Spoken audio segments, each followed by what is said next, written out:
I know I frightened you last night. I frightened myself.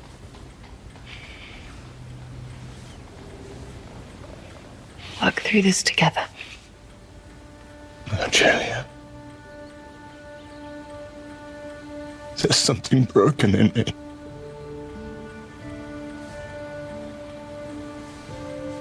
Oh, my darling.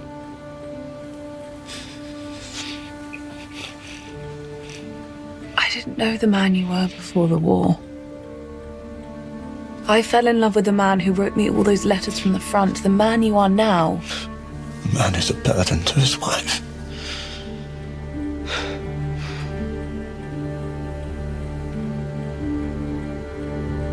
It breaks my heart to see you suffer. But I know that your suffering is in part because of how deeply you care.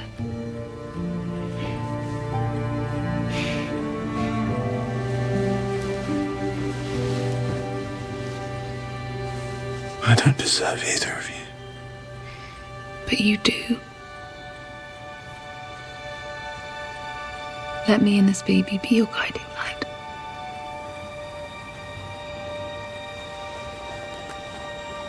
Claire.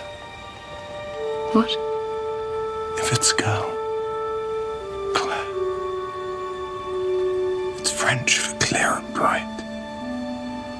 Like our future.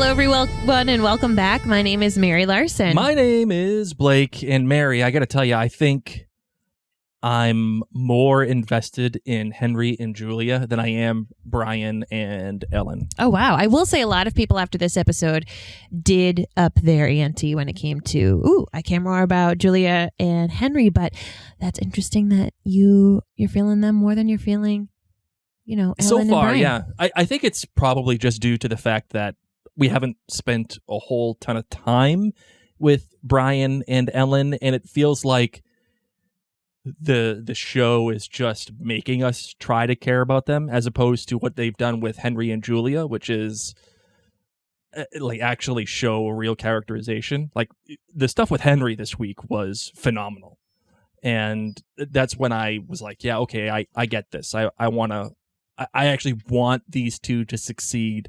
And I believe them as characters. Yeah, I hear ya. Well, all right, let's get into a bit about this episode because there are so many things that happened.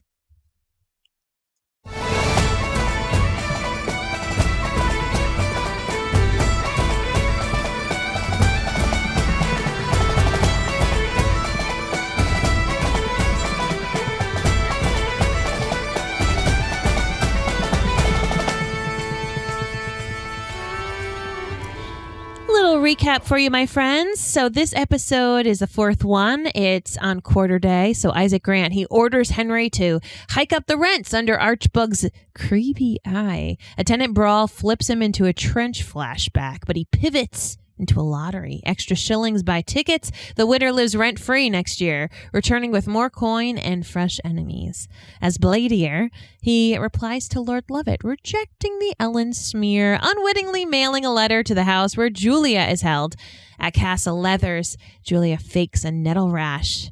Well, she doesn't really fake it. She creates a nettle rash. She fakes a weird rash, but we know what it is. To dodge Lovat and secures Brian as escort. Their bargain: she slips to Leoch and gets a message to Ellen if he helps her escape. Escape. Julia wins over Misfits using the I'm the bridge to reach Ellen, and they set a rendezvous for Beltane at the Inverness Stones. So to protect her pregnancy, Julia tells Lovat that the baby's his. Liar. The hour ends with everyone aimed at Beltane and on a collision course. Dun, dun, dun. All right, so this episode was titled A Soldier's Heart, and it's essentially another word for PTSD from the 19th century, Mary. And, of course, this episode is focused on Henry's trauma and how that bleeds into his daily life. The director was Emmer Conroy. They've directed Vikings Valhalla, the one on Netflix, Mary, the competition to The Last Kingdom, if you will. And also Harry Wild and a short called Caitlin. This is the first episode of Bomb that they've directed. This is also written by Macy Grace Smolsky. This is her first produced writing credit ever, Mary, which is pretty great. So congratulations. That's excellent stuff. And why the title fits, though, Mary, I feel like it directly results in, or names at least, Henry's condition, or it plays right into it, specifically when he says something like, something in me is broken. And not only does it just follow him in England at the time, but it also follows him into Scotland, even in the past, which is really cool. I really appreciate how they're putting I would say a face or an example to how that could actually affect a soldier and making it real for all of us. So, your Kilt rating, Mary. What do you got for your Kilt rating? I'm going to give this episode a 4. What did I give the last one? Did I give it a 4 or 5? I think you gave it a 4 or 4-1. Oh, man. I was really that low? I think so. Okay. I could go back. I could find it. Yeah. Find out what I got. And this one will be about the same, if not a little bit more. Because I know I took it down last episode just to like level out the playing field a little bit. I'd say that this is on par with last episode. That's where I'm at. All right. So whatever last episode is, that's what this one is. In my gut, I feel like I gave it a 4.5. Let's see. Did we even write? You didn't write it down. Okay. Well, whatever it was last time is this time. In my heart, you gotta 4.5. write it down, Mom. so we can reference it for later episodes. All right.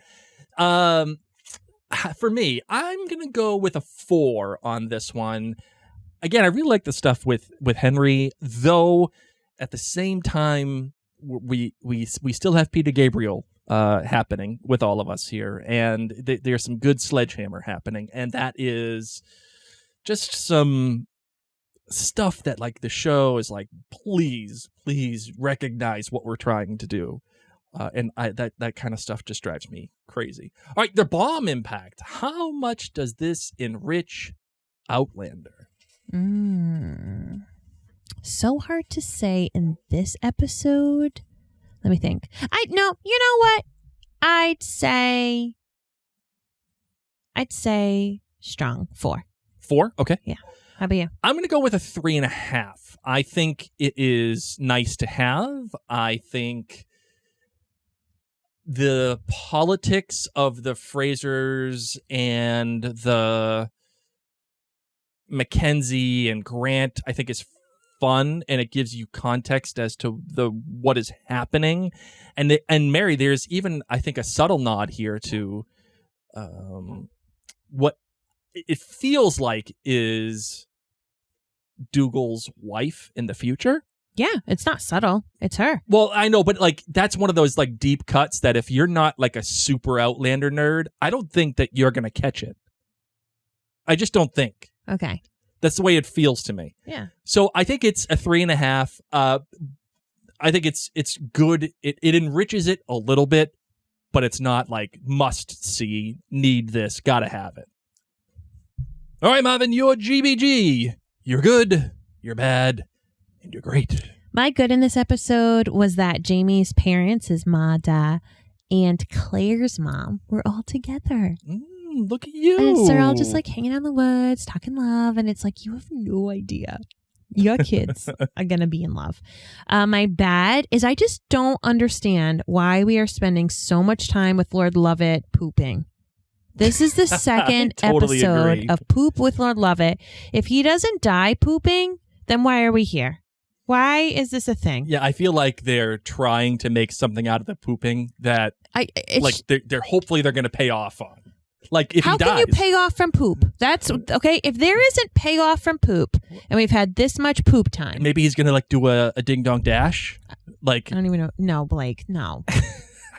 I don't know. God, no. What? I'm just so grossed out. Like I'm grossed out by this guy in general. And I don't think if that is the purpose, if we're just supposed to like look at him and think he's stinky, mission accomplished. We don't need much more of it. He already looks gross and greasy and kind of creepy. So like we don't need more pooping time with Lovat. Do kids do ding dong dash anymore? With poop? Well, I mean, even without poop. We have never been ding dong dashed. Our kid did it to our neighbors. Yeah, that's because it's our kid. We've talked about it. No, we haven't. We didn't teach him like you should do we this didn't to do the people. poop, but like he's heard us talk about it. I never talked to him We about have it. never been ding dong dashed. No, we've never. But you want to know why? Why? Because our doorbells don't work. That's true. That's a good point. Yeah. All right. My great is all the fairy folk. All the fairy talk in this episode, Sure. whether it's angering the fairies about the milk or the fairies at Beltane and having 100-year dance. I'm here for the magic. I'm here for the mystery. Yep. I'm here for some... The magic of Scotland. Oh, I love it. So give me all the fairy time. What about you? What's your GBG? Wait, did you give me a bad? Oh yeah, the The poop. poop. Yeah, sorry, you're right. Sorry. I forgot. I got too involved into the ding dong dash comments. Sorry. It's just pooper. All right, my good. I thought that there was some actually good, clean story breaking in this episode, and it felt natural. Right? For example, it has like the poison ivy. Well, I'm just referring to it as poison ivy because I'm allergic to poison ivy. If I look at poison ivy, I get it. You don't even know what poison ivy looks like. No, I don't. That's really bad. I don't even care. I just don't even go around any of that stuff. Just put me on a sidewalk and I'm happy. I don't need to go into the leaves. It's like when you go into the ocean. People always say, "Oh, you're gonna get bitten by sharks and whatever." Yeah, of course you're gonna get bit by sharks. You're going into their home. How would you feel if a shark just came traipsing into your family room? You'd be pretty pissed, right? Like the same thing with poison ivy. Like I don't go walking in the woods for funsies. I do. It's just if there's a trail and I can like see the trail, I'm in. I don't go wandering off the trail. You're too delicate. I'm way too delicate for that. Oh my God. Oh man. So, but what I'm trying to say is, I just like that they have the poison ivy, and that leads to the connection again between Julia and Brian, which then leads to the deal, which then leads to I'm the Bridge, which then leads to the Beltane. It's just a very clean, tense, I would say, even efficient setup for what appears to be, Mary, the crux of the entire season. Mm-hmm.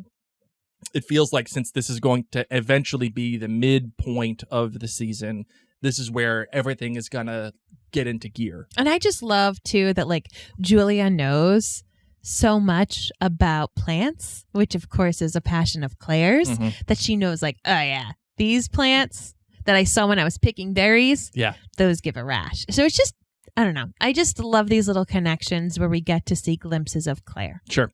My bad is the sledgehammer effect. I got to start getting Peter Gabriel's sledgehammer in on this. No. It's like the stuff with the lottery. I love the idea. Again, it kind of comes off as a low rent Lost. We have to go back, kid. Oh, because, well, it's like, okay, we have this thing that we have to attack plot-wise. How are we going to legitimize it in terms of the decision that Henry makes? And it's like, we need to show a flashback of them talking about the lottery out of nowhere. Like, and then it's like, oh, we need a lottery. It's very paint by numbers. And I wish it would be a little bit more subtle. Even the thing with like the medallion.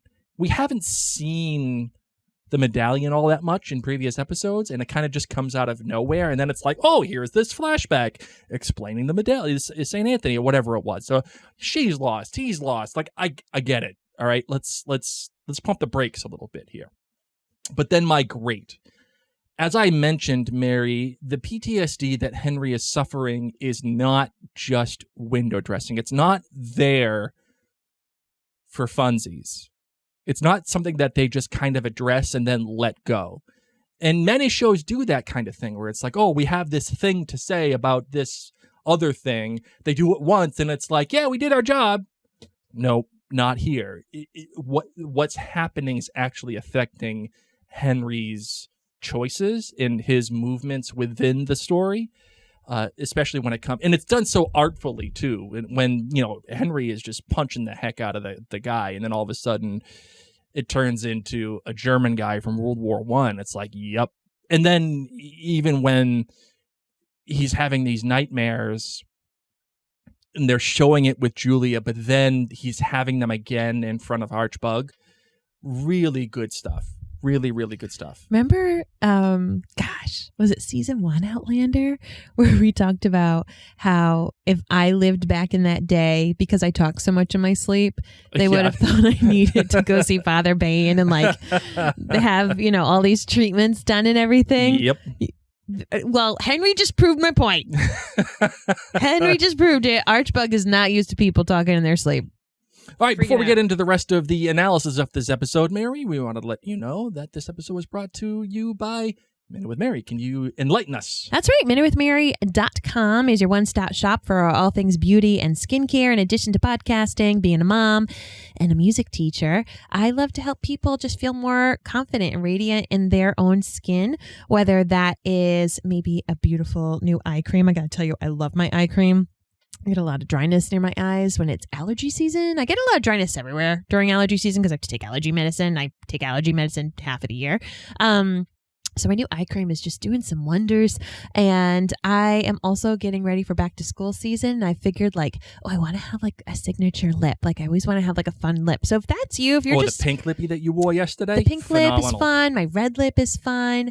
So if you're a makeup minimalist and you want to focus on some skincare, you can check that out. You can always send me an email, minutewithmary@gmail.com if you have any questions. But just know that by purchasing through that site, you are supporting our family. So it's another way to help keep the lights on here in Casa Larson as we continue to make these podcasts free and available to the public around the world. I do have a ton of different countries that I do ship to.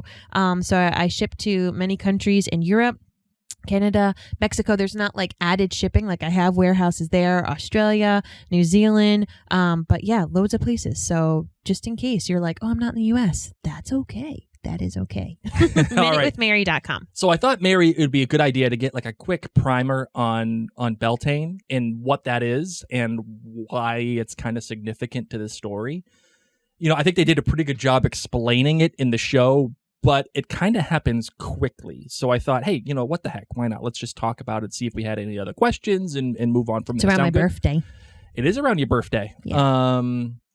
Okay, so Beltane is a fire festival, essentially, that marks the start of the summer, which is traditionally the night of April 30th into May 1st. Like you said, Mary, Cinco de Mary, May 5th.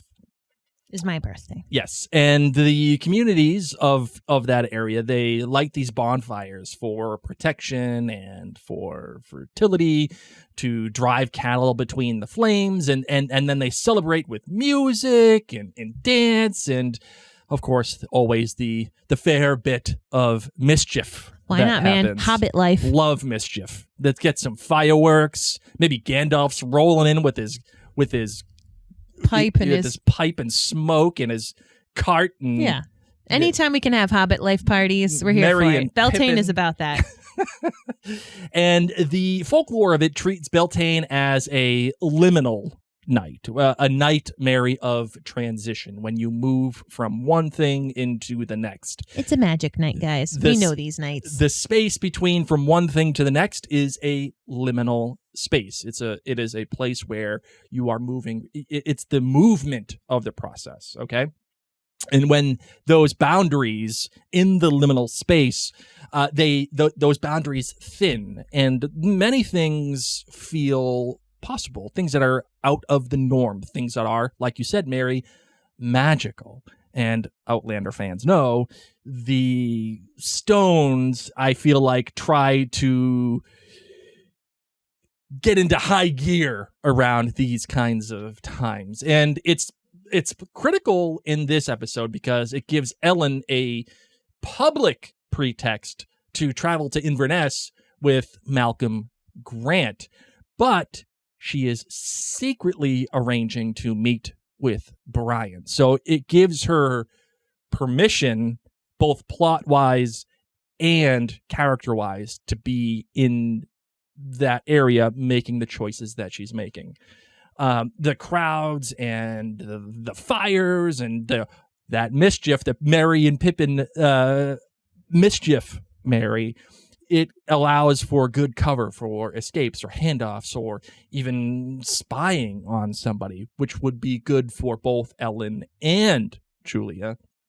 And, of course, Beltane takes place at the Standing Stones, which puts Julia within a striking distance, if you will, of the one place that could potentially, at least in her eyes, return her to Henry in the future for what she thinks. Does that make sense? Yeah, because of course, Julia doesn't know that Henry's definitely in the past.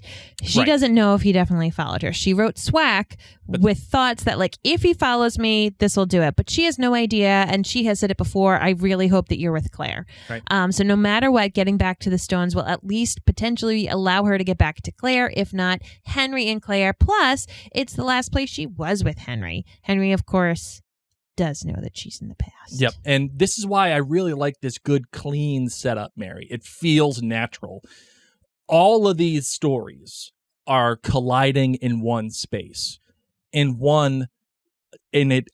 don't think this is by circumstance. I don't think this is by coincidence, Mary, into this liminal transitory space. All the stories are colliding there. And then, symbolically, at least, that puts us in a position to where we can move forward for the rest of the story. So it's a good, clean setup. I'm not gonna lie. I think it's good. So from there, Mary, where do you want to go? Want to go to talk of fairy folk? You have to go back, kid. Oh, sorry, that was the wrong button. It's okay. So we get a couple of mentions of fairy folk, one of them being both of them around Julia, which is pretty cool. So Julia's the one that she's into it, man. Yep. She's gone down a side of TikTok where it's like, oh, you found a little witch talk? Stay here. Witch talk. Maybe put some cinnamon on your doorstep on the 1st of the month. There you go. Mary's gone down some witch talk. Not really. Well, we had some conversations about some witches and what they've done over the past couple of years. Yeah, I'm not doing the witch talk. No. But like, that's what it is. It's funny because you go on TikTok and every once in a while something happens and they're like, "Hi, you've landed on this. This is witch talk," and I'm like, "Whoa, I didn't even know this was a thing, man." So Julia, that's what's happened to Julia. If Julia was scrolling TikTok, she would have found that. So the first time that we get it today in this episode is when Davina Porter, who. We need a moment to talk about her. She's all like, "Oh my God, you didn't make the blessing for you didn't do that for the fairies." And I feel like all you would these do the same people. thing. What are you doing? Now the fairies are going to spy the milk, and now they're going to make like lovely madness. Oh my God, you're the worst. You're dumber than Bannock. I hate you. Okay, Davina. You are the worst, Burr. Yeah, she's just like whining and complaining. So then Julia goes and she says, like, in her brain, voiceover. Yeah. I didn't really think about fairies and stuff like that, but... Well, technically it's a letter. Yeah, you're right. Technically. But at this point, Julia, it's a voiceover letter. But you know what, though? Of a letter. I actually don't I can buy the voiceovers now because there's a purpose to it.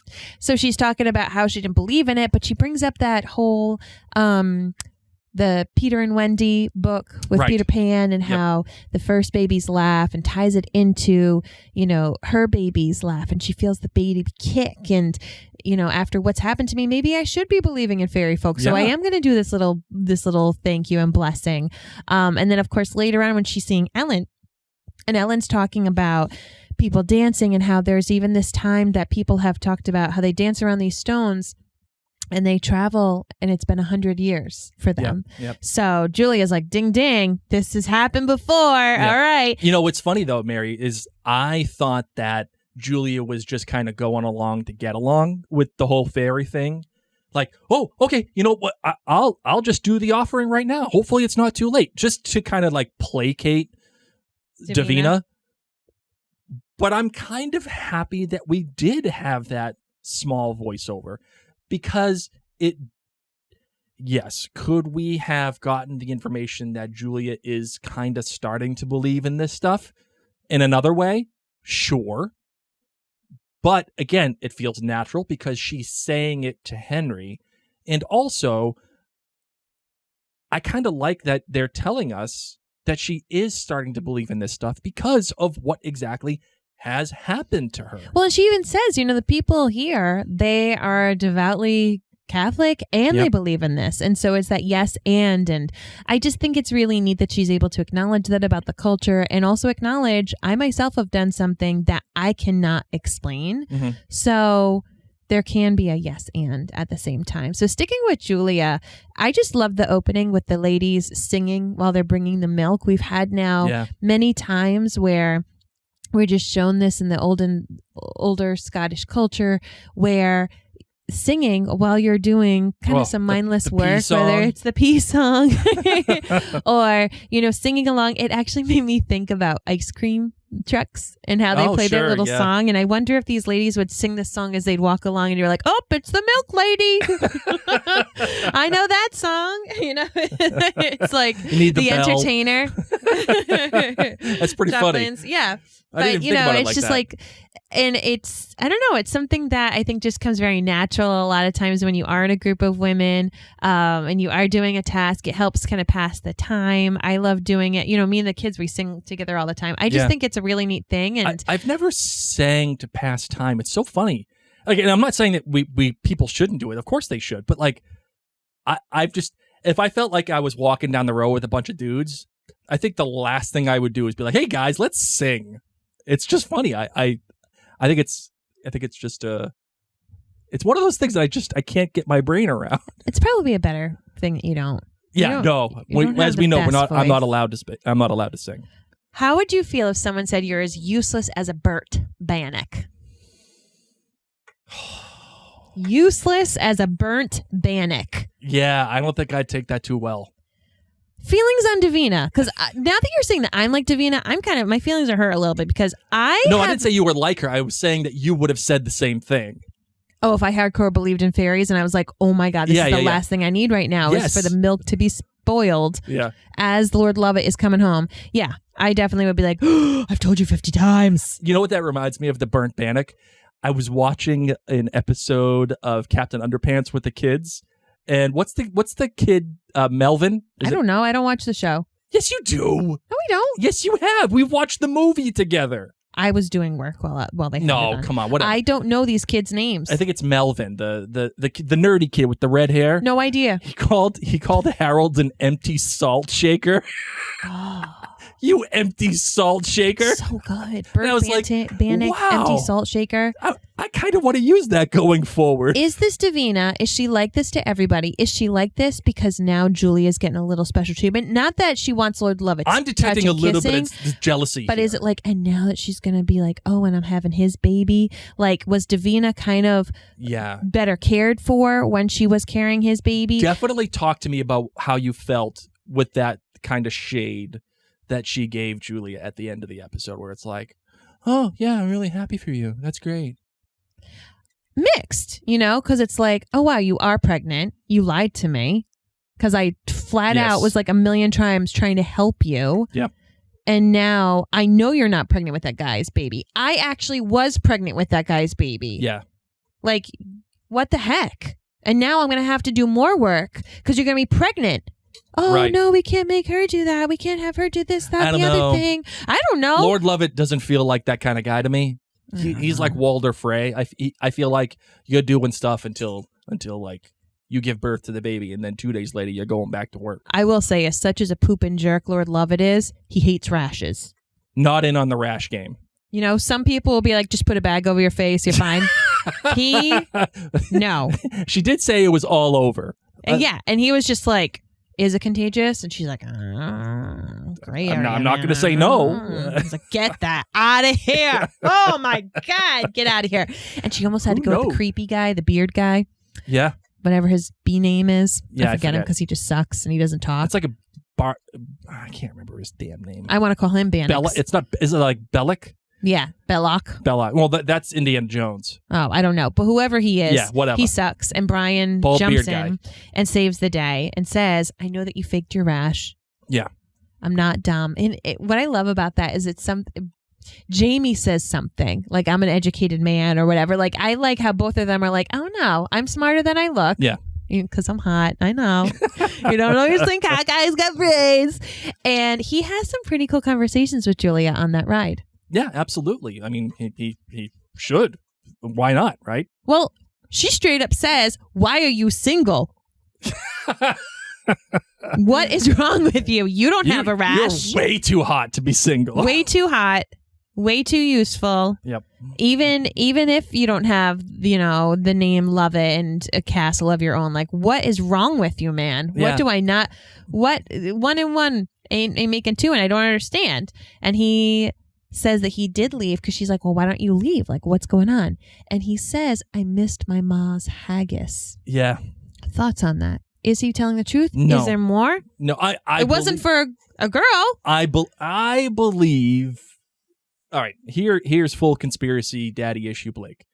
I believe he couldn't be without his dad. I feel like there's something there that Brian made a mistake or failed in some capacity, and it was like, this is why, I got my hopes up. I tried to do a thing. It messed up. I got to go back to dad.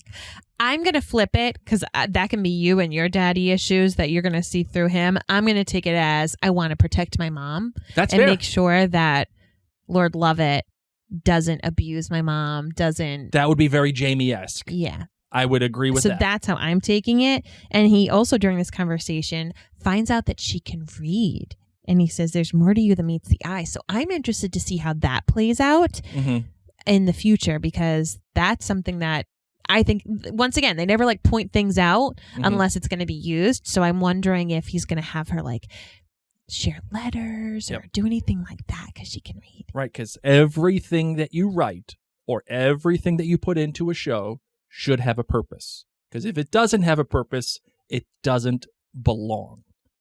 And by the way, even if this doesn't pay off in some certain way, which it will, because they alluded to it too many times, like it's written in the subtext.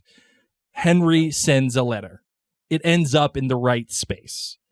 That we then discover Julia can read through Brian's eyes. Like, that's going to pay off somehow. It's going to be interesting. He sends her in to Castle Leoch, telling her, just ask for Miss Fitzgibbons. She's Myrta's auntie. And what I love about this is, of course, we get to know Miss Fitzgibbons all throughout Outlander and now here. Even though she is at Castle Leoch, she's not with the Frasers. She cares so much for Jamie in the future. I know. And it just warms my heart because you can really tell how much she loves Lady Ellen, but also how much pride, because when Julia asks her, oh, don't you care for the lady of the house? She's like, oh, yes. I take care of Lady Ellen. It's like, yes, I take care of the most important woman here. And, I better be going off. So I really love that she keeps an eye out for Very Jamie. upstairs, downstairs vibe here too, Mary, when she's like, us servant folk, we got to stick together. Yes. And then she's like, oh, here, hey, there's an alcove. You can go sleep there. You can go nap on the floor. I mean, it's better than nothing, right? It's better You're than a bed of inside. nails. Yeah. You're inside, right? You're not sleeping with sheep. But like, there's an alcove. Go there. And we know what happens in alcoves of Castle Leoch with Nothing Dougal good. walking around. Nothing Exactly. good. Brian was trying to also make sure that we're not gossiping about Ellen, because Lord Lovat's all like, oh, she's tarnished goods. And he does bring up a point. Like, where was Ellen? Like, this is Lord Lovat is poopy, but he's not dumb because he's like, there's no way Ellen was up to was doing something right. It's just pooper. Just poopy, which we know that's his ode to poopy. That's his smell. But like, because he smells like poop, he can smell when something's a little... When something's a little... Yeah, not right. And so he's able to say there's no reason that Dougal would have gone so far to go beat up the Grants if Ellen was where she was supposed to be. So no matter what, there's a story. I smell something suspicious and it's not me. Poopy. I smell poopy and it's not me. So as much as I hate Lord Lovat, like, oh man, sometimes weasels are smart. Yeah, that's how they get by, man. Yep. They got to use their brains. They got nothing else. When Brian does get to see Lady Ellen, and he says, I needed to look into your eyes and ask you, do you want to marry Malcolm Grant? Just needed to do it with my own eyes. Does this feel like, Mary, the show is trying to manufacture the relationship between Brian and Ellen? No, I love it because it's like, this is a big deal. This is a big deal for both of them. Yeah. And it's like, listen, if we're going to go out on this limb, this is Romeo Juliet. Oh, very much. And if we're really going to go for this, I need to hear it from your mouth, not from a note, I can't trust other people. I'm not going to go fight this fight if you're not 100% sure. And this is news to him because it wasn't like it was announced while he was still at the gathering that she was engaged. It was as he's leaving with Murtaugh. So it's like, I need to, because he can just sit there and be like, did she go to a bridge with Malcolm afterwards? Like, is this just who she is? I thought we had a thing going on. I need to know. So I'm really proud of him. I don't think it's manufactured. What do you think? What do you think that it is between Brian and Ellen that isn't selling people quite yet? I think everyone's sold but you. I don't think so. I think there are people that are out there that are more like into Julia and Henry than Brian and Ellen. I would say the opposite. All right, nerds, let us know. Let's do an unofficial poll here. When you hear this episode, say, give me a B and E or a J and H in the comments. That little meeting in the stalls with the animals and the hay was so Romeo I and agree. Juliet. That was very good. With looking through the fish tank that I was done then. That's what I was going for. I don't know, because I think I buy Ellen more than I buy Brian. That's fine. What do you think about that? I think that's you. I think the girl that plays Ellen is phenomenal. I think she's excellent. Agreed. She is fantastic. I buy her in that role. I think she embodies that role, that sister role, really well. What are you thinking that guy is doing Brian isn't doing well? Because I wonder if you're trying to compare him to Jamie, and Brian is different than Jamie. So maybe you're expecting him to come off like him. I am, I think, a little bit the same way I feel like Ellen's a little bit like Merida. But I think Ellen is Jamie. I think Merida, Ellen, Jamie. I think that's the fire. I think that's the like loud, rash, like rah, rah, I'm going to just say what I want, do what I want. Yep. And Brian, from what we've seen, think about his little, even the time that he hangs out with Bree. He seems a little bit more sentimental. A little bit right now, a little bit more cool, like cool-headed. Going to think things through. Sure. I'm going to line up my chess pieces, not blow anyone's cover yet, Well, that's why I wonder, Mary, if he did leave. Yes, I'm sure that he missed his mother's haggis, and I'm sure he wanted to protect his mother. But there has to be more than that. It has to be something that he did or something happened. Can it be he wants to protect his mom? Yeah, but that's just like too perfect. What? Like, it's just too nice. Oh, he's a nice guy. I know, but like it's just one note. If you get what I'm saying, like I think you would have protected your mom. But I would hope. Reality is never an excuse for storytelling. Well, I beg to differ. I would have just I think he would have even been fine telling Julia, "You see what my mom's treated like. I just wanted to have her back." I think that would have been totally fine. Is there a moment when he's like out on the road and he's sleeping under his kilt and he's like, "Oh, I got to get back to my mom." Like, I don't know. I just, or maybe I just want to get back to a house. Living on my own isn't as fun as I thought it was going to be. A lot of kids do that. They go out and they're like, I don't have enough money to buy food. Let's say he tries to go do something and he gets shut down and he's just like, "Oh, I can't do this." Like, well, and also like, could he inherit the castle? I don't know. Sure. I mean, you're a bastard son. Maybe so not. We gotta figure a lot of things out. But maybe. Yeah, there's a possibility. Who knows? Not gonna say no. Definitely not happens. gonna say definitely not gonna say yes. One of the coolest things that I love the use of the turnip door. Okay, the turnip door being used again by Julia and Ellen, the same door that Jamie takes Claire in and out of. Are you sure? I love it. Listen, in my brain, this is it. This is that door. This is that door that he sneaks her in. I think it's fantastic. And now Ellen has gone out. I think, how many freaking magic doors do they have from their turnips? Blake. Some people got a turnip door. Some people got a corn door. I don't know. I think this I bet you Dougal's got a corn door. I think this is the same door. I doubt there's many tunnels in the turnips. Turnip tunnels. Yes. Julia and Henry in the flashbacks talking about Peter Pan, talking about the name Peter, talking about the name Claire. Oh, yeah. That's a good romantic moment there. And then we do get the St. Anthony necklace. Yep. Henry, of course, having his nightmares and screaming for Julia. And it just really, it really tore your heart.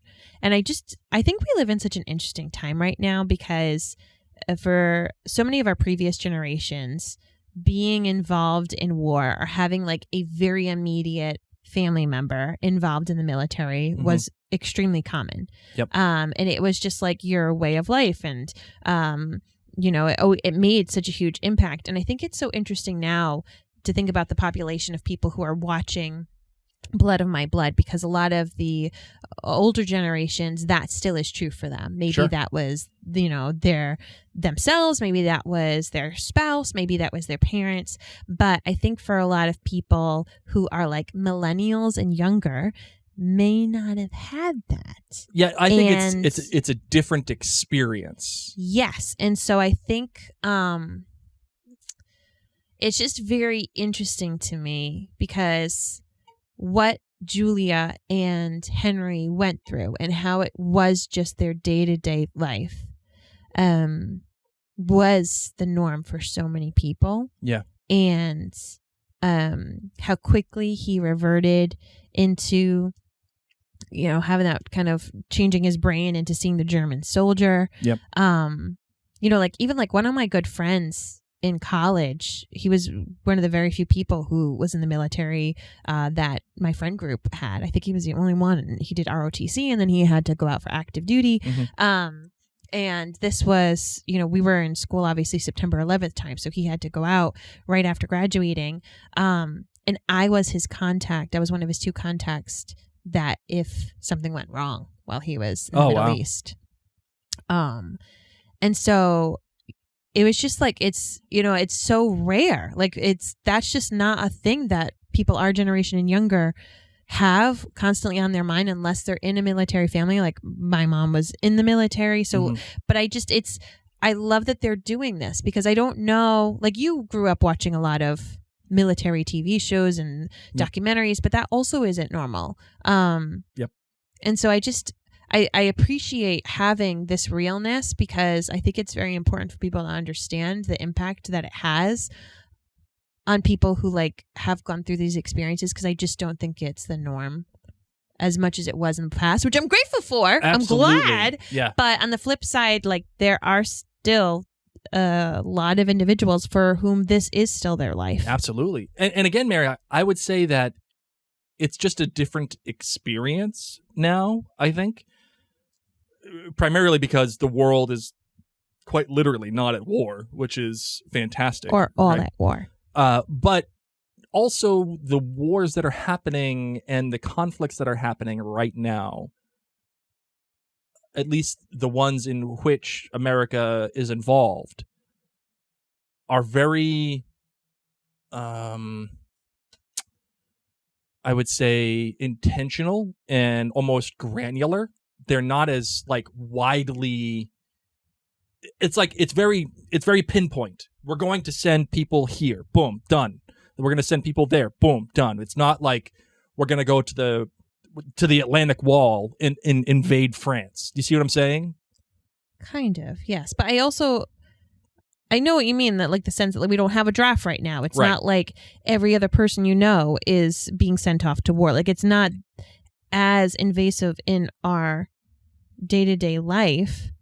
You know, it's more like people, if you're not involved in the military, if you're not involved in a loved one who's being affected by it, it's like you would know about the stuff that we're involved in because you take the time Right. to know about it. Right. That's what I'm It's saying. not impacting a lot of our people's day-to-day lives because a lot of people aren't keeping themselves right. up to date and educated But with at it. the same time, though, it's this odd experience because, you know, for people like you and I, when we were in college during September 11th, like that was a big part of our lives. Like that's when our lives in terms of travel and security and the Patriot Act, like that all switched then. So we still kind of have that mindset, but we don't have a brother or a sister or cousin or uncle like as wide as it was before going into those places. Most people don't. Yeah, that's what I'm saying. Yeah. Mhm. So it's like I said, that's why I say it's a different experience. Yeah, and I'm grateful for this. I'm grateful for when shows do show this, especially because less and less of our population are aware of the impact. And you can see it and you can be like, oh yeah, of course they'd have, you know, trauma from it. But like seeing it acted out, just like how they took such a big leap, you know, with Jamie's rape, you know, that Yeah. men can be raped. And so it's these sad, harsh realities that really do change people Yep. and do happen and are changing these characters. Did And so did the St. Anthony medallion give you Han Solo dice vibes? kind of confused me, to be honest, because I'm pretty sure St. Anthony is about like if you lose something. Yeah, the lost things. That way you can never be lost. If you have that, you can't be lost. Like, what is Julia losing all the time? You're so Right. type A, Julia. That's what I I'm doubt saying. you've lost a gosh darn thing in your life. That's why I'm saying it gives me Han Solo dice vibes. It's like, here's a thing.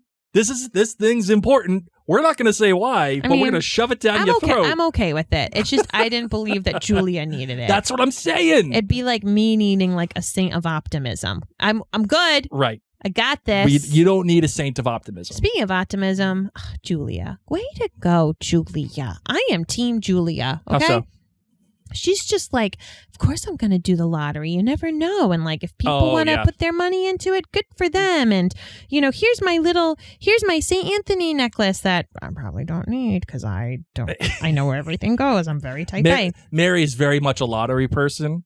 She'd be like, hey, the thing's $1 billion right now. Go buy some tickets. And I'm like, no. But I don't actually buy them. No, you have me go buy them. I've only had you buy it twice. No, more than that. More than that. Maybe And there have been other times where I'm like, no, Mary, I'm not buying these tickets. Yeah. Let's just take $20 and burn it right here. I did enjoy seeing her dried flowers and herbs in her kitchen Yes. when they were talking about the lottery. Interesting. And who would do it. And it just made me think of Claire's stuff. And I wonder if that's something that they had when Claire was younger, you know, like when Sure, Claire yeah. remembers them. Yeah. And also it would have frequently just been a thing people did Yeah. in general too. So it would have made sense.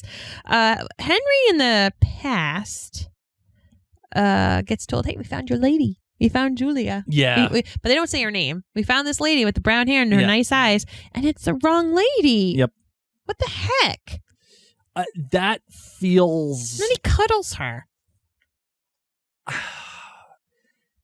Henry. Well, I mean, I don't blame her for cuddling. Him for cuddling. Sometimes you just need a good cuddle. You don't get a body pillow.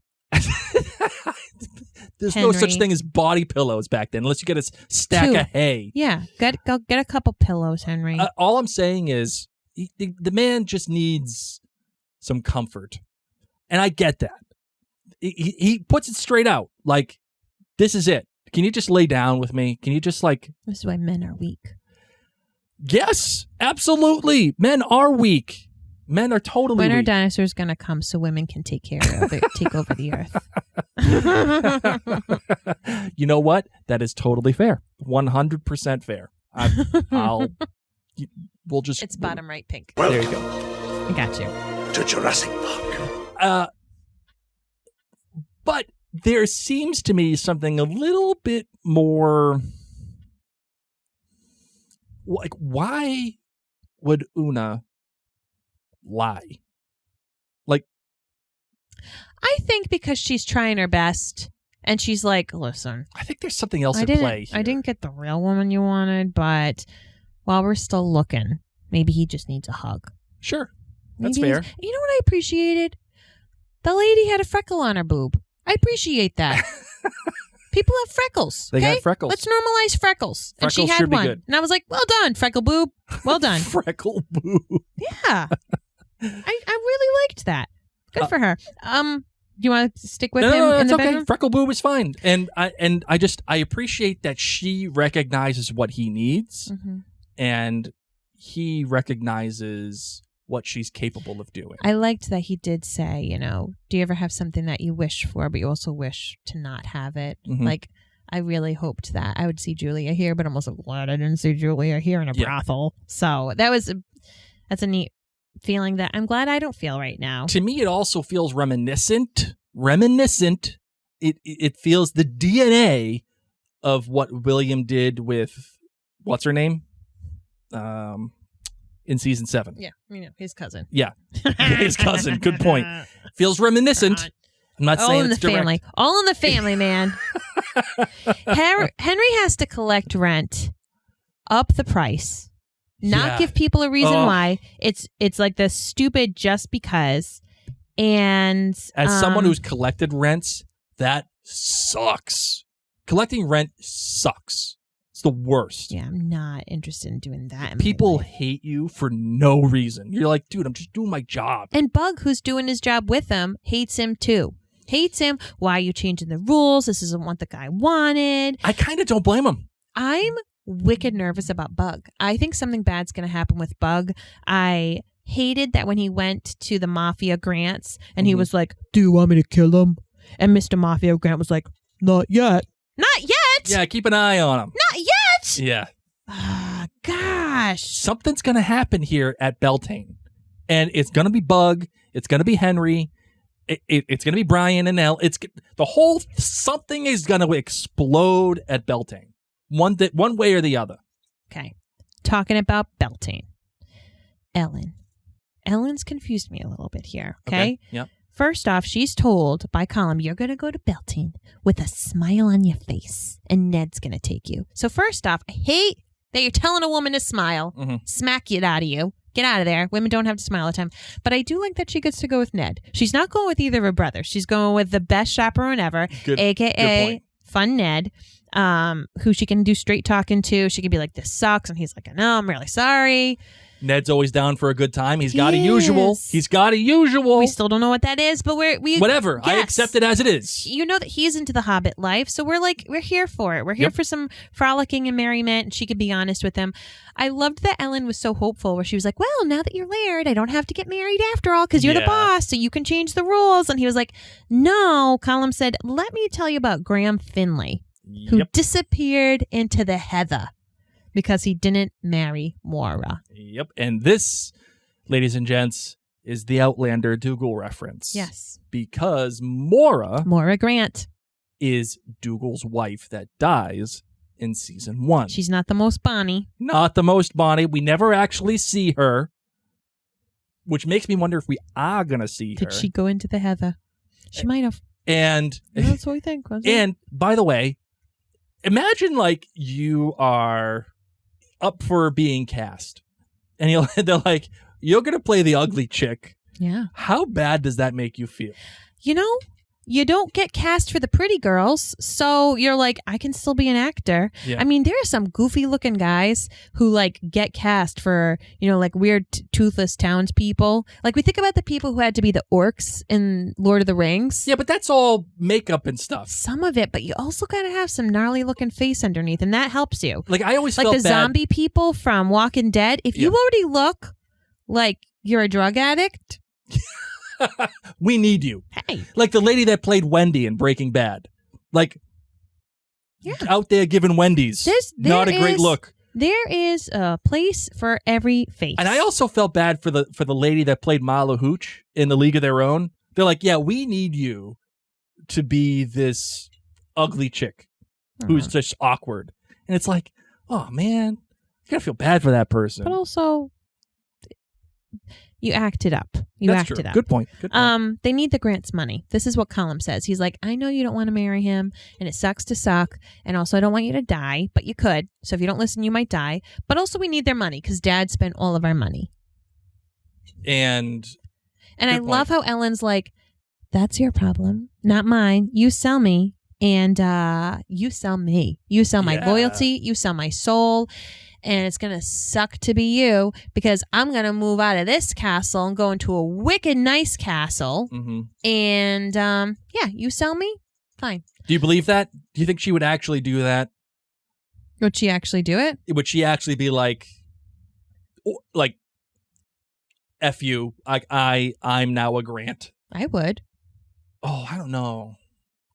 Listen, all I care, if I get to bring Miss Fitz with me, that's the only person she likes there. If she can bring Miss Fitz with her and go and hang out with, if Malcolm Grant treated her well. Sure. And let her be Merida and ride a horse. Yep. And shoot her arrows and ended up being an okay husband.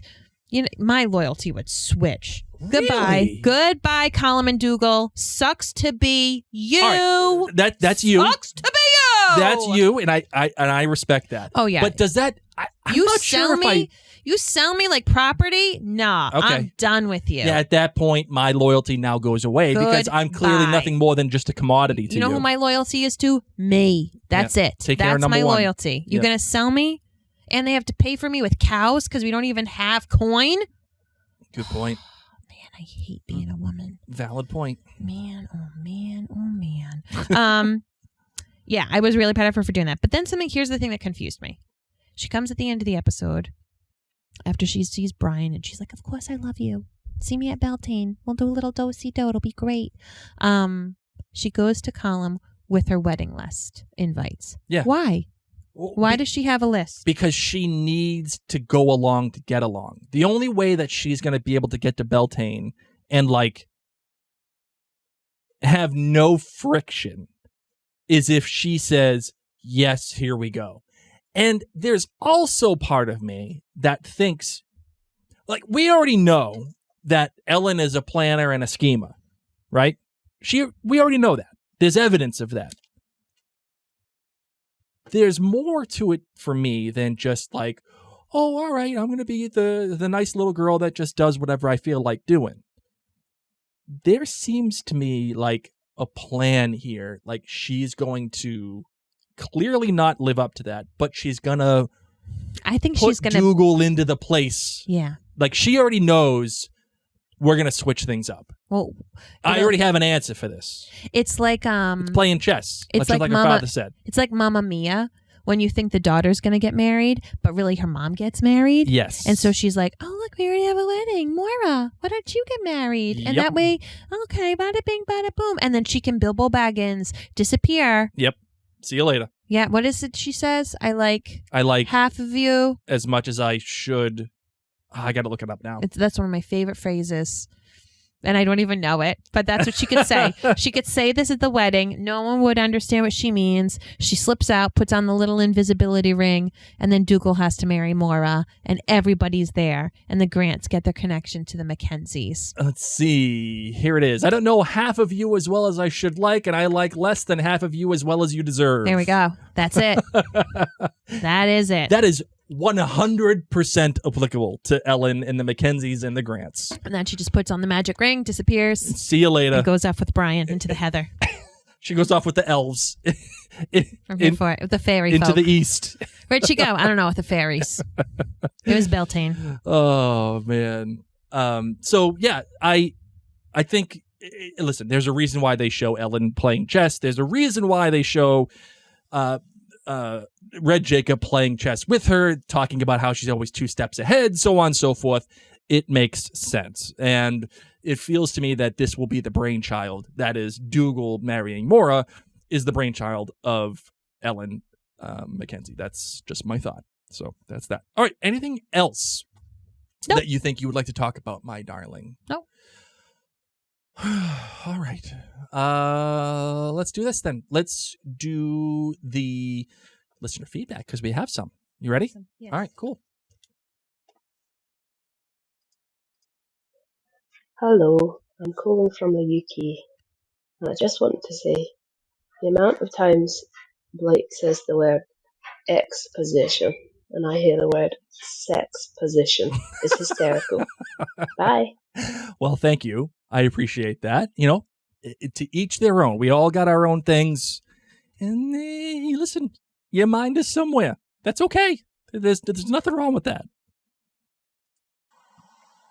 Hey, Mary and Blake, this is Angie, Hi, Angie. in Georgia to give my opinion about Blood of My Blood, episode 1. I give it a It's 4.6. I thought it was great. Instead of doing my GBGs, I just thought it was really funny when Blake was saying that he didn't realize that Brian was a bastard.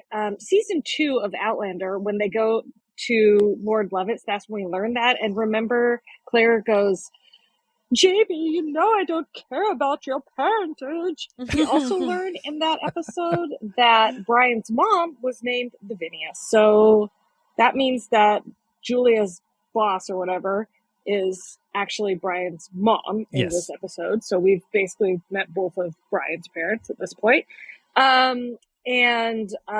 Also, I totally feel for you, Blake. I also didn't realize until I watched episode 2 that was Julia Thank and you. Henry that we are meeting in season. Thank you. I'm not in alone. episode 1. So don't feel bad. When I saw season 2, I was like, oh, okay, that all makes all sense. Yes. So anyway, I really loved it. I loved meeting all the characters, realizing who they were. I didn't realize that Mrs. Fitz was Murtaugh's aunt. So, yeah, that one blew my mind. Well, talk to you guys next week. Bye. Well, Angie, in episode 1, season 1 of Outlander, they say that Mrs. Fitz is Murtaugh's. I knew that was going to happen to me. So I had to give it back a little bit. I knew that there were going to be some Outlander nerds that were like, in episode 2, minute 34:26, they say that, like. That's what we're here for, Blake. Oh, man. Here we go. Hi, Mary and Blake. This is Katie from Wisconsin. Hey, Katie. And I am going to give some feedback to Providence, Blood of My Blood. Okay. And I'm not even going to get into anything. Not going to do the GBGs. I just have one bad that I could not stop focusing on through the whole episode. And I'm curious if either of you have thoughts. You didn't mention. I just got to say, Yeah. This lady Uh-huh. makes the meanest Midwest salad possible. Did you hear the accent? Holy smokes. Let's just go back. Salads that are not salads. Here we go. Ready? It, Hold on. but if you have, and I'm curious if either of you have one bad that I could not Listen. stop focusing on through the whole episode, and I'm curious if Episode. either of you have thoughts. You didn't mention it, Love it. Love it. but the guy who plays Dougal, Yep. was that not a fake beard? And it Oh. looked terrible. I don't know. Maybe I'm crazy. Maybe I'm the only one, but that's my silly rant. And just want to say how great it was to hear you both, and feels like family. I missed you guys, and I'm so glad you're doing well. And take care. Thanks, Bye-bye. Katie. Hmm. Next time you call back, we need to know your favorite salad that's not a salad. Agreed. Because if I don't get that now after hearing the accent that you got, I don't know what else I'm going to do with my life. I don't know how to go forward. Can't.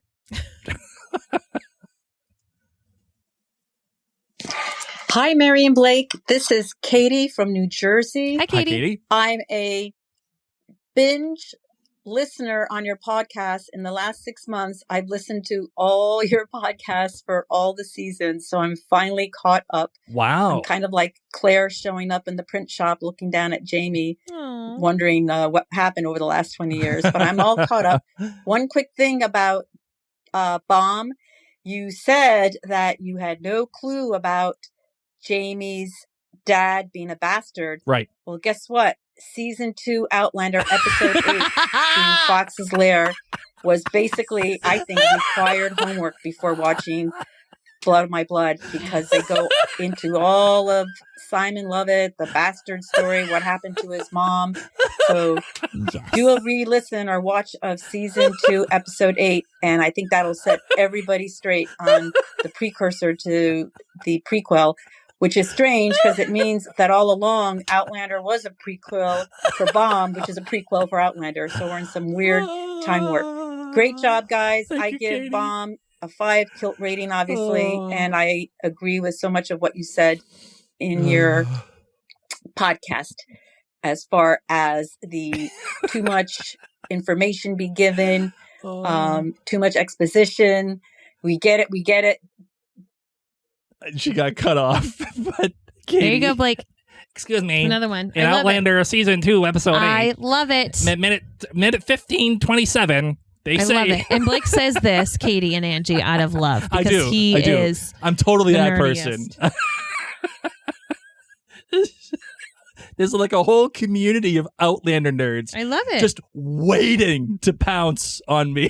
Let's see if this next one does. How many more of those calls do you think we get? Oh, Katie, thank you so much. Again, all completely out of love. I swear to God. This is Carolyn. I won't tell you where I'm from yet. Okay. Just wanted to say I love listening to you guys. I found you when I was already partway through Outlander, and I am a book reader. When I started listening to your podcast, for some reason my phone was set on 2 times speed. So that makes Blake's accent really annoying. I bet. And I wanted to listen to the content. So once I figured out how to fix the speed on my podcast, it got much better, I have to say. Thank you. I love your interaction. I love your banter. I love your insights. And it really helped make Outlander even better for me. Aww. I went and followed you with This Is Us, and now happy to be diving back in to the Outlander universe with Blood of My Blood. So thank you again. And I am from... Okay, Mary, where's she from? Oh. I couldn't get one single iota. If I had to I make... wasn't playing this game, so I didn't even listen that well. If I had to make one guess, it's going to be Midwest. Okay. But I can't, like, that's like a 1 out of 3 guess. Okay. I'm not 100% sold on it. You got one? No, I don't know. Okay. I wasn't listening All that right. Here we go. for accent. the fabulous state of Connecticut, Blake. Oh! I'm originally from there, but I've been here long enough, and it is pretty awesome. It is. Thanks again. It's pretty. No, God, please, no. Some pretty No. areas. It is. Nope. Just No, it's 95. not, Michael. They don't like 95 either. Connecticut? Nope. Out. I'm sorry. Gilmore Girls. No. Yes. That is not. Mystic no, Seaport. No. Westerly. Westerly. That's Gilmore Girls. Gilmore Girls was based on different towns in Connecticut. Whatever. Yeah. Does it, Go to and the Rhode next Island. one. Go to the next one. And Rhode Island. It's No. okay. It's all right. Sorry, Carolyn. I apologize for Connecticut.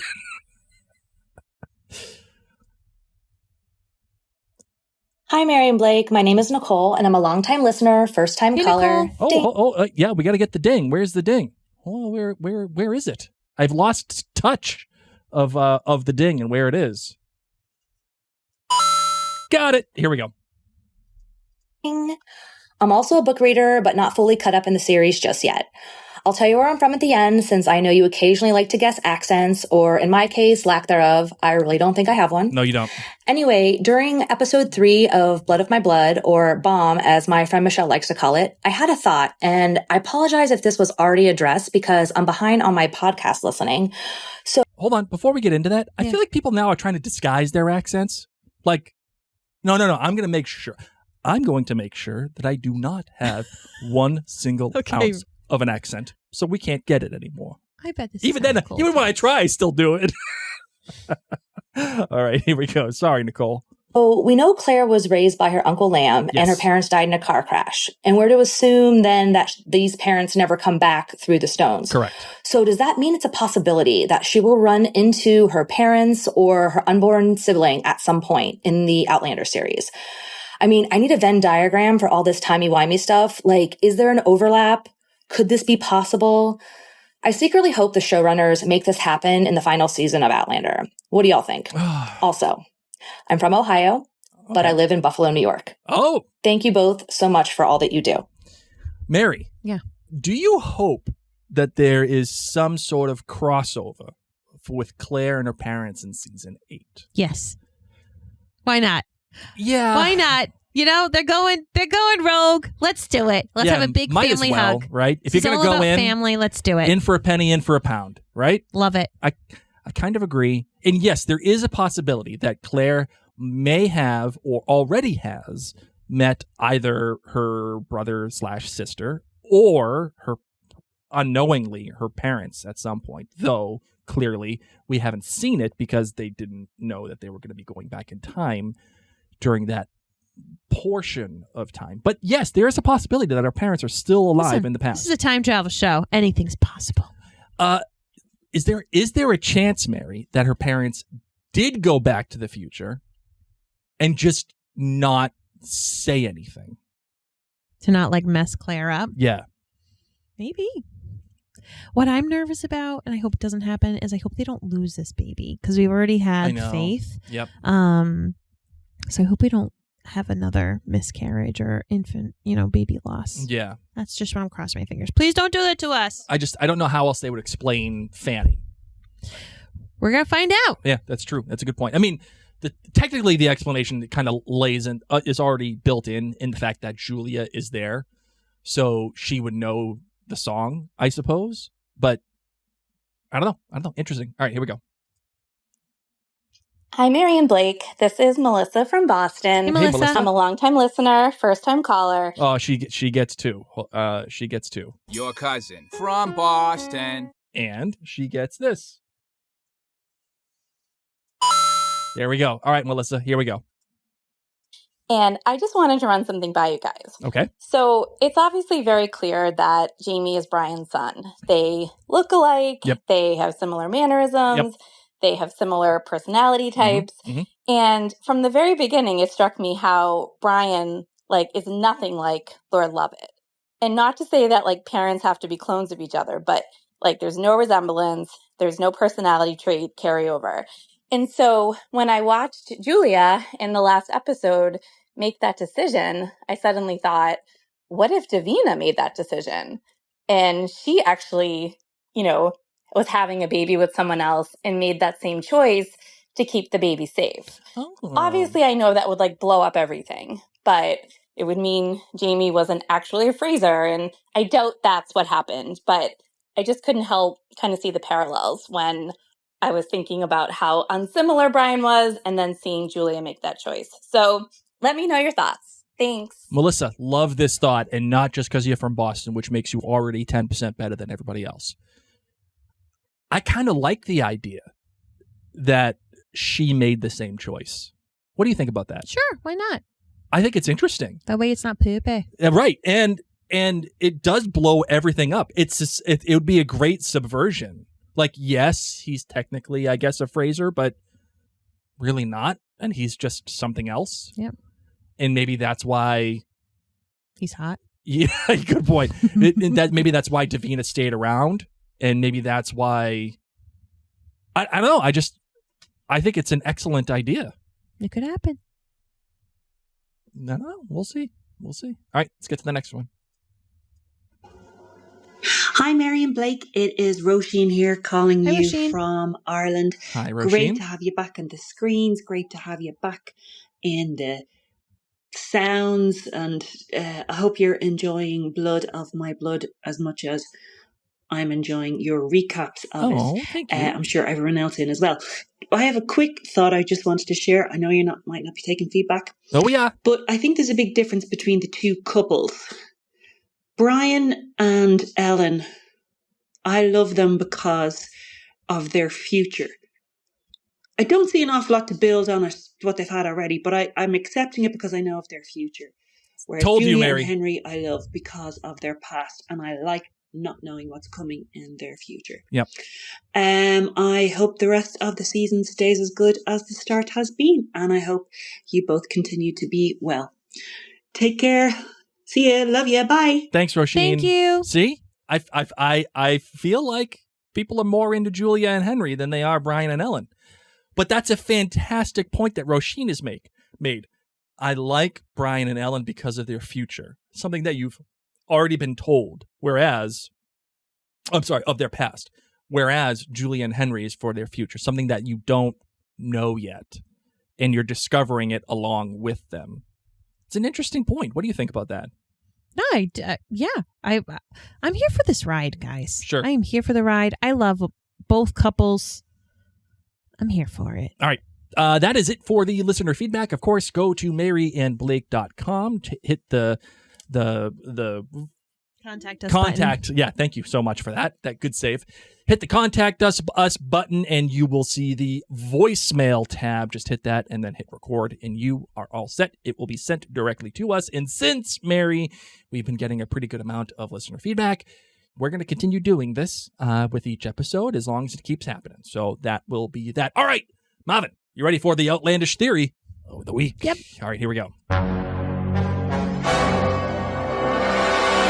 The way that I see it, Mary, is something that I've already alluded to, is that the Beltane event is going to be the one that makes everything collide. All stories will meet at one point, and it will serve as a turning point for each of those stories. The way that I see it, it's going to be a reunion attempt. It will be a betrothal breaking, and then it will also be a loyalty test. Julia will see a new Grant letter that was written by Henry, and she'll recognize Henry's handwriting, and that changes her plan from escape to hopefully intercept Henry at the Stones because she knows that he will be there at Beltane. Then we have Lord Lovat's smear, which makes Malcolm demand a public reaffirmation, which makes Ellen play along, but then she uses Beltane to stall and then slip out. She's going to do the Bilbo Baggins. She's going to slip out. Going on an adventure. And go on an adventure, right? And then Isaac, through your boy Archbug, he sets a prove your mettle kind of task for Henry in front of the entire crowd at Beltane, and he will have to choose mercy or performance, and he's marked for death either way. This is like a super long outlandish theory, Blake. Keep going. The whole point is all of these things meet at the Stones. Julia arrives as Henry rides in on the Grant business. Ellen and Brian push for a very quick, very hasty handfast. And then Dougal is on the prowl, making sure that all of these things either are not or are happening. And I would say expect at least one character, a near catch, and a small token be traded to show how close some of these characters are. So that's a lot, my outlet. Blake. I know. Well, it's a lot because the whole season rides on this juncture. This is the twisting point. Everything happens here. And it's good, clean writing, and I like it. All right, 5 questions that got nothing to do with Outlander. You ready? Mm-hmm. All right, here we go.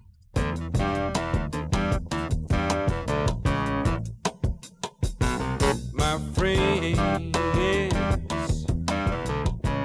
feel it's their appointed duty. All right, Marvin. Number 1, bedtime drink in the fall. Are you doing hot cocoa? Are you doing tea? Or are you doing a hot toddy? I'm a hot apple cider kind of girl. Really? Really? Hot apple cider. Huh. Interesting. Yep. I feel like I'm a tea guy, especially with the maple tea from Trader Joe's of all places. Mm-hmm. I'm in on the maple tea. The maple espresso tea. When we ran out last year, I wanted to die. In fact, I went ahead and asked the lady at Trader Joe's if they're getting the maple espresso tea in. Mm-hmm. I found out that they are. Good. It's that much of an addiction to the maple tea. All right, number 2. Are you a person that has the read receipts on or off on your cell phone? I don't know. Whatever it is. Whatever. All right, here's another question. Do you appreciate the read receipts on or For the messages? for the messages? Or would you rather them just be off? I like it on. I feel like I'm an off guy. Oh. Because I don't want it, like, if I sit there and I know that you haven't read it yet, I'm like, why haven't you read it yet? If it's just off, I know I sent the message and I'm moving on with my day. Does that make sense? Sure. Number 3, your comfort rewatch. Just to show that it's on in the background. Maybe you put it on at sleep or whatever. And I got 3 good ones here. Is it Lost? Is it The Office? Or is it Parks and Rec? I don't really have a show that I fall asleep to. I know, but if you could choose one, It'd be Outlander. it would be Outlander. Yeah. Oh, it's so cute. I feel like Parks and Rec would be mine. Although, there's going to be a new show on Peacock that's sort of a pseudo sequel to The Office. It's called The Paper. Cool. And the same guys who wrote The Office are writing this show, and it's coming out, I think, in a week. So I can't wait to watch it. It's gonna be really interesting. And Oscar is one of the characters from The Office that's continuing on to The Paper. That sounds awesome. I All right, liked that show. Number 4, road trip soundtrack. Are you in on the 80s anthems, boy bands, or film scores? I mean, if you're going on a long road trip, you got to mix things up. But I am an Audible book person for road trips, so none of these. Beginning of the road trip, I'll do some boy bands. Yep. Scenery, if it's like a nice, pretty road trip, film score. But really, I'm more of an Audible book person. Gotcha. I feel like I would like start off really cool. Like I would start off with like Steppenwolf and like that kind of deal. But then I would slowly devolve into like Pink Floyd and like Yes and Deep Purple. Like just get really dark by the end. That would totally be me. Ooh. Number 5.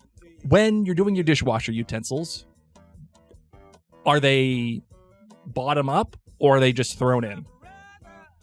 I think there's a proper way to put your utensils in the dishwasher. Yeah. Your knives go down and your forks and spoons face up so they can be cleaned properly. Gotcha.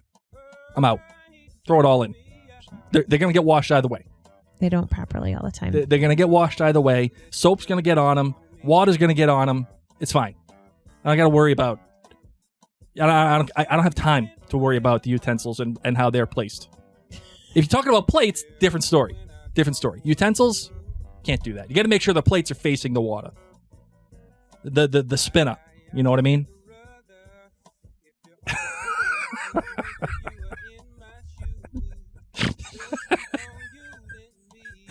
Mary, she's got this beautiful smile going on right now. One of us has clean dishes after we run a dishwasher, and one of us doesn't. So. All right.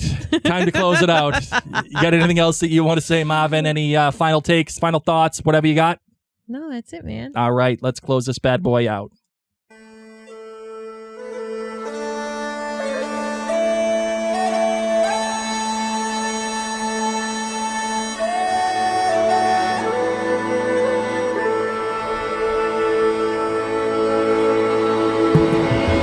Friends, if you could do us a favor and head to Apple Podcasts to leave us a written rating and a review of the show, but include the wordings "Blood of My Blood," that would be awesome so people can find this show, this podcast, if they're looking for feedback and insight into this delightful show, whether or not that's where you listen. Maybe you listen on YouTube. Maybe you listen on a different podcast app. You can still write a written review.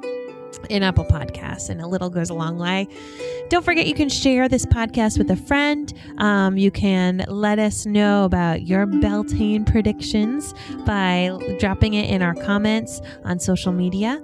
And on that note, my name is Mary. My name is Blake. You've been listening to Outlander Cast. Slanja.